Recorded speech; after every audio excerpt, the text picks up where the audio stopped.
Little Girl Lost. The electrical storm took out the power for the whole city. It was a rainy, stormy, terrible night, but the air was awesome to everyone. It was dry and cool and made your hair stand on your arm. The smell of petrichlor and berries and flowers of the late June exited from spring, yet spring clung on. The storm subsided and the power would not return until morning. Joseph Plyman, aged 35, had been reading by his lamp when it all happened. The storm was violent then.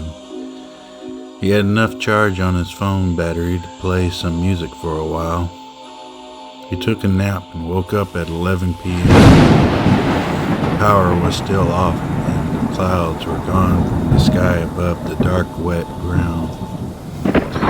He left his apartment to take a walk, fighting the urge to buy cigarettes when the power came back.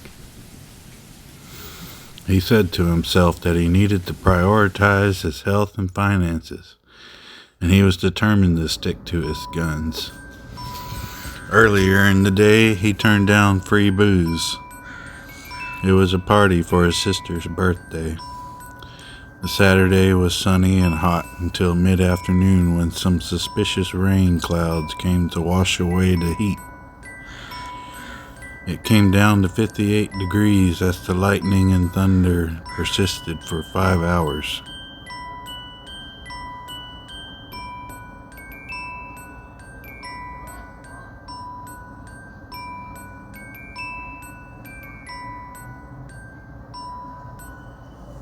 Now the moon lit the way down to the park where the lake was, near his complex, where he skipped rocks. The deciduous trees were swaying in the wind as the moon hid behind their many leaves. Joseph kept a distance from the darkness, staying where the almost full moon was visible. He heard a sound that startled him. He made his way back to the trail up to the apartment complex. He heard the rustle of a few leaves and briar branches in the nearby thick of the woods. He chalked it all to a strong winds that were cold and gave him the excuse of wearing a flannel hoodie in the summer. Moths were flying around his apartment door lamp as he neared the building. They fluttered quite chaotically and then clung on to the lamp as a strong breeze almost swept them away. Joseph Plyman entered his apartment, trying the lights to no success. He found a window with some moonlight and tried to read some. It was a story about a little boy who could read minds and was good at solving neighborhood crimes.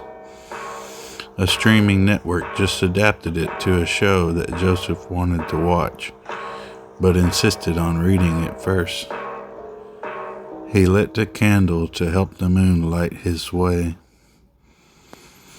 Every summer he had off because he was a teacher at a high school. He taught geometry and was very successful at it. He loved literature, but he could never see himself as a writer. But he fancied it every once in a while. He really preferred to read. His nose was in a book when it caught the scent of something musky. When one lives alone, you must feel more doubly secure in your place. No man has ever sat in his dark living room reading by candlelight and not let out a scream when seeing what Joseph saw approaching him from the dark hallway. He screamed so loud his candle went out. He dropped his book and got up to run, but he tripped on the coffee table. His body smashed into the hardwood floors. He felt as if he broke a toe, or even more. He caught his breath.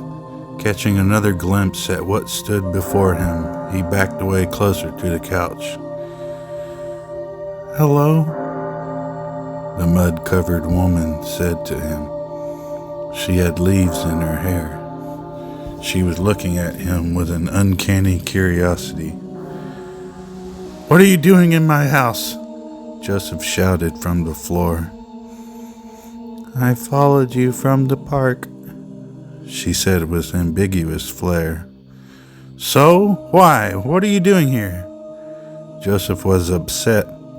His feet were killing him and he couldn't get up.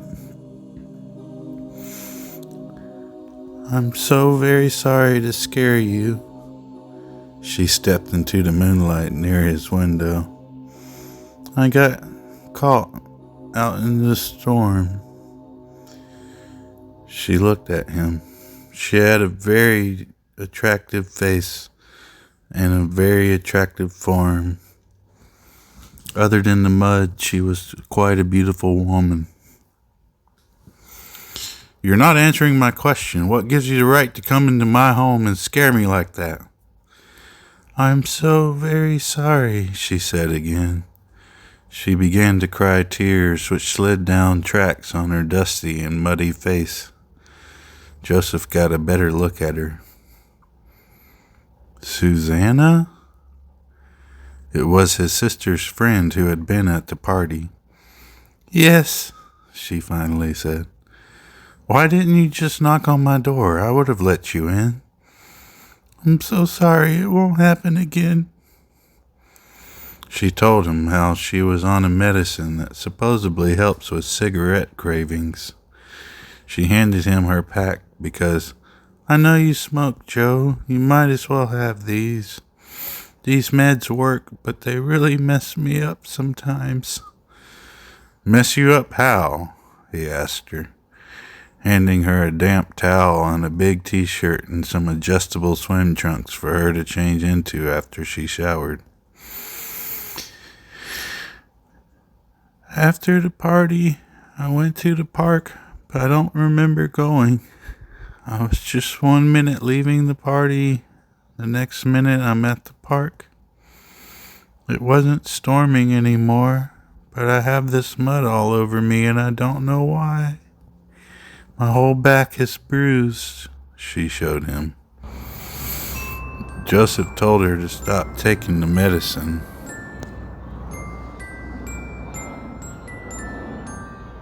He took out a cigarette and smoked so that his chest would calm down from the earlier scare, and he wanted to ease the pounding of his heart before it burst. He inspected her bruises, seeing more bruises up along her neck. He said one looked like a handprint. "You need to get a rape kit done. Don't shower. I'm taking you to the ER." "I can't go anywhere looking like this. Please, Joseph," she begged him. "Are you sure?" he asked her. She nodded. She showered for an hour, which he didn't blame her for doing. There was no telling what happened to Susanna. She told him when she takes the medicine, she dissociates and loses time and finds herself in weird places. She said she didn't remember following him inside his apartment. They had coffee at 2 a.m. The power finally returned for most of the town. "We need to get you off of this medicine. Please don't take it anymore. I'll take you to the doctor tomorrow if you want." Joseph held her hand. She looked melancholy for a moment. Then she looked at him seductively in the eyes. It was a bit shocking to him, but he had always liked Susanna. He couldn't help but play along when she threw herself into his arms and kissed him. The two had a passionate post-coffee break in his bedroom, then smoked cigarettes on his balcony. Susanna got sick.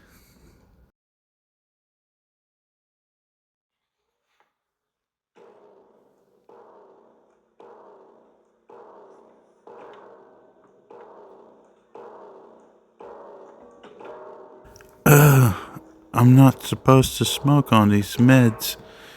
Makes me sick." She looked up at him with sad eyes. "Where have I been? I last remember us drinking coffee.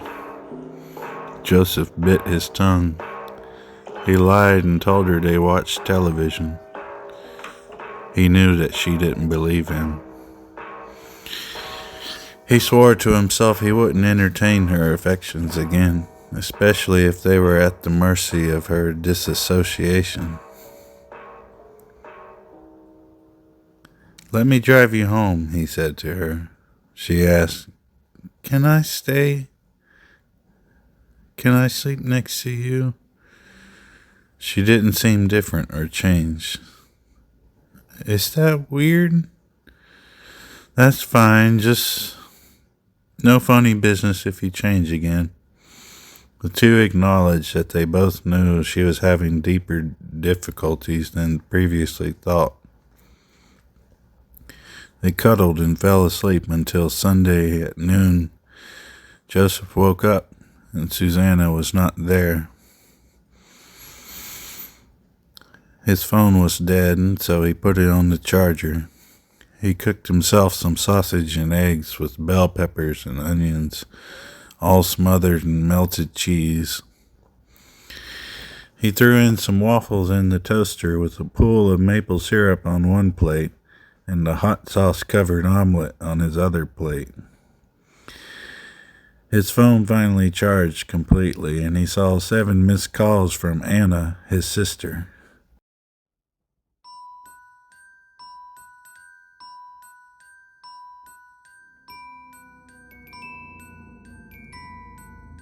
"Anna," Joseph said. When she answered his call back, he could hear her sobbing madly. "What's wrong, Anna?" he pressed as she cried over the phone. "Susanna got killed yesterday in the park. She was found beaten and raped." Joseph said, "About that." "Her official time of death was 8:30 p.m., which means she died an hour after everyone saw her last." She sobbed some more. Nothing could console a person who had just lost their childhood best friend in this manner. He told her he'd drive over to her house and stay a few days. He called his boss to let him know he needed to use some personal time off to help with a family emergency. He packed a bag for a few days at Anna's house and did some dishes before putting a light coat on in the post-storm winds at 1 p.m. He turned the key to lock his door. Something caught his eye, which filled him with tears and made his heart pound in horror. 2 muddy footprints were at his doorstep.